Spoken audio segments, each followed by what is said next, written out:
In our modern, secular age, death is often categorized as the ultimate biological failure, the end of consciousness. However, for the civilizations that laid the foundations of our world, physical death was merely a threshold.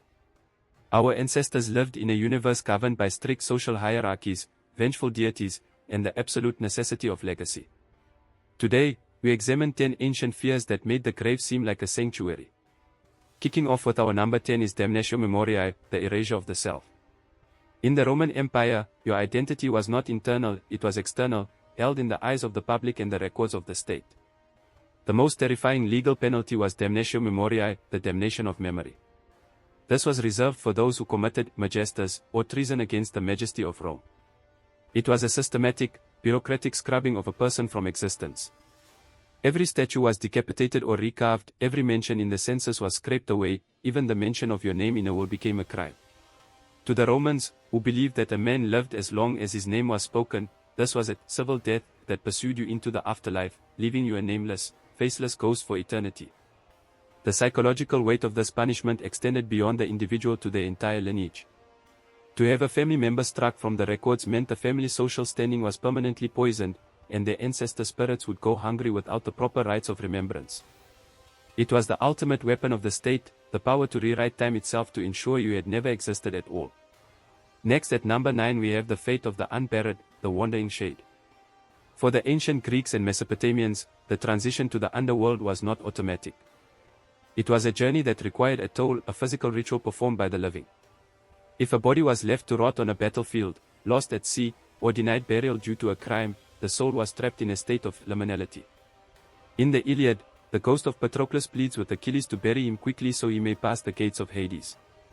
Without the Charon's obol, the coin placed in the mouth, and the ritual purification of the body, the soul was condemned to wander the cold, grey marshes of the river Styx for a century, hearing the echoes of the afterlife but never allowed to enter. This fear was so pervasive that ancient navies would sometimes execute their own successful generals if they failed to recover the bodies of fallen sailors after a storm. The thought of a loved one's spirit crying out in the wind, unable to find rest because their physical form was being scavenged by animals, was a source of deep, cultural trauma. Burial was not for the dead, it was a rescue mission for the soul.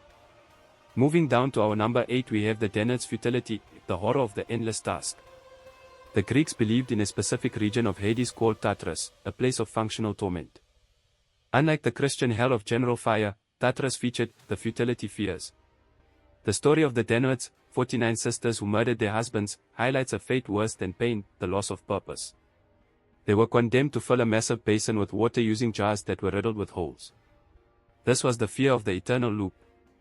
To the ancient mind, the idea of spending trillions of years performing a task that could never be completed, witnessing your own progress leak away every second, was a psychological torture that broke the mind long before it broke the spirit. The horror lies in the maddening repetition. In a world where labor was already physically demanding, the concept of labor that produced absolutely nothing was the ultimate cosmic mockery. It stripped the victim of their agency and their hope, turning eternity into a grinding machine of meaningless motion. This fear reflected the ancient dread of a life, and an afterlife, devoid of growth or conclusion. Up next at number 7 we have Ammit and the second death, absolute non-existence. Ancient Egyptians did not fear hell of eternal suffering, they feared the great devourer. During the judgment of the dead, the heart was weighed against the feather of Moat. If the heart was heavy with chaos, it was not sent to a place of fire, but thrown to Ammit, a beast with the head of a crocodile and the body of a lion and hippo. Ammit did not torture the soul, she digested it. This resulted in the second death. This was the fear of absolute annihilation, the total cessation of the soul, the memory, and the tkwa. For a culture that spent its entire existence building pyramids to ensure immortality, the thought of simply ceasing to be was the ultimate cosmic horror. This second death was considered far more terrifying than the first because it was irreversible and total. While the first death was a gateway to the stars or the fertile field of reeds, the second death was a void from which nothing ever returned.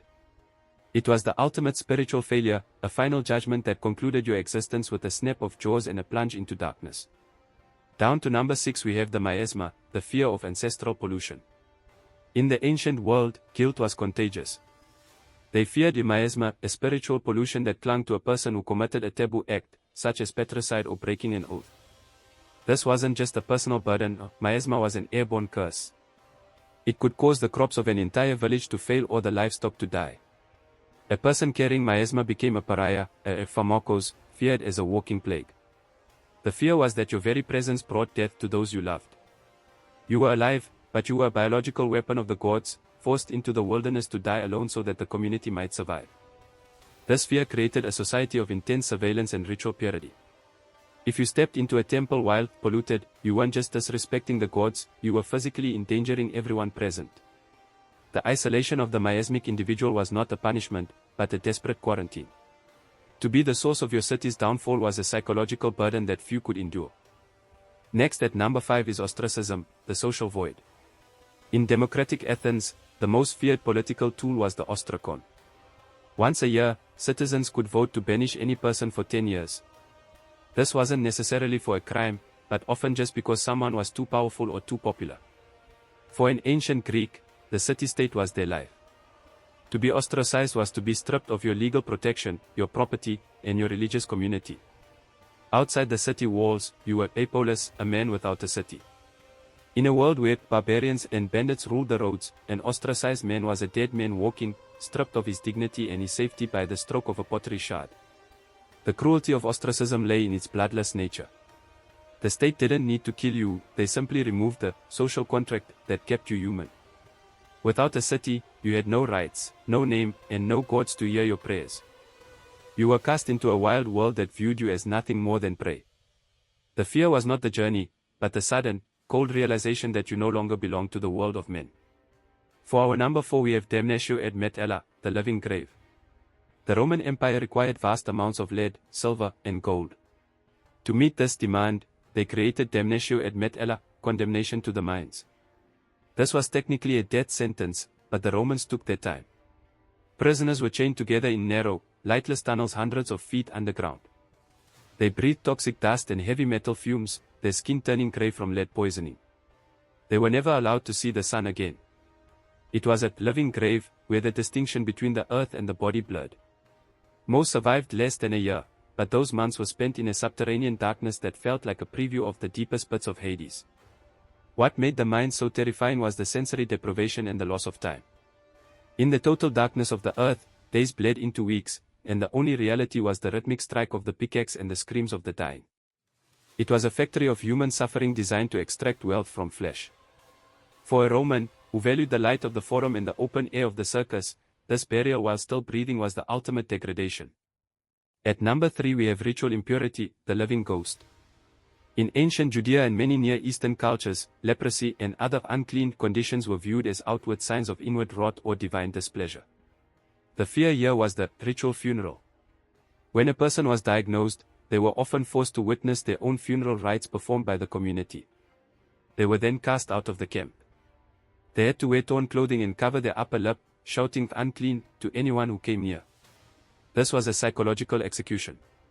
You remained physically healthy enough to watch your family continue their lives, to see your children grow from a distance, while you were legally and spiritually deceased.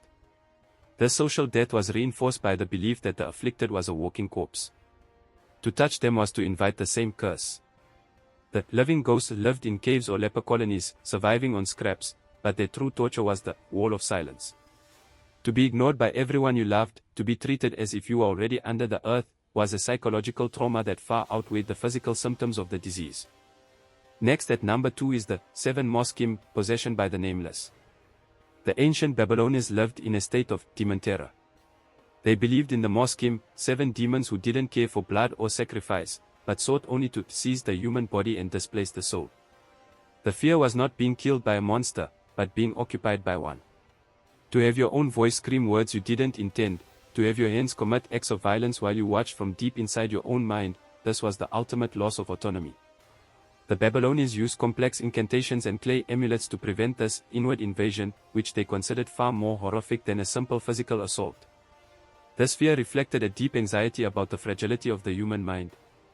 In a world without modern psychology, a sudden change in personality or a seizure was seen as a literal hostile takeover. The victim was no longer themselves, they were a hollow shell used by an ancient, malevolent force. To lose that self while the body remained active was a nightmare that haunted every shadow in Mesopotamia. And finally at number 1 we have the Spartan, Trizantes, the trembler's life. In Sparta, The greatest fear was not the Persian arrow, it was the trembler status. If a Spartan showed cowardice or survived the battle where his comrades died, he was labeled a trasus. This was a total social excommunication. He was forced to wear a cloak with multicolored patches and shave only half of his beard, making him look ridiculous. No one would speak to him, give him fire, or even look him in the eye. He was forced to give up his seat to younger men. His life was preserved so that he could serve as a living monument to shame. To a Spartan, the glorious, beautiful death in battle was a gift. The trembler's life was a slow-motion execution of the ego. The most cutting part of this fear was the betrayal of the domestic sphere. A trembler's sisters could never marry, his daughters were shunned, and his mother would often be the first to publicly lament his survival. It was a total destruction of the masculine identity in a society that valued nothing else. To survive as a trembler was to live in a state of perpetual apology for the crime of being alive. These 10 fears remind us that our ancestors valued the quality and meaning of life over its mere duration. They understood that a person is more than a body, we are a collection of memories, a member of a community, and a participant in the divine. To lose those things was to die while still breathing. Comment down below which of these fears thrilled you the most, and once again thanks for watching. If you're new here, don't forget to like and subscribe. See you next time.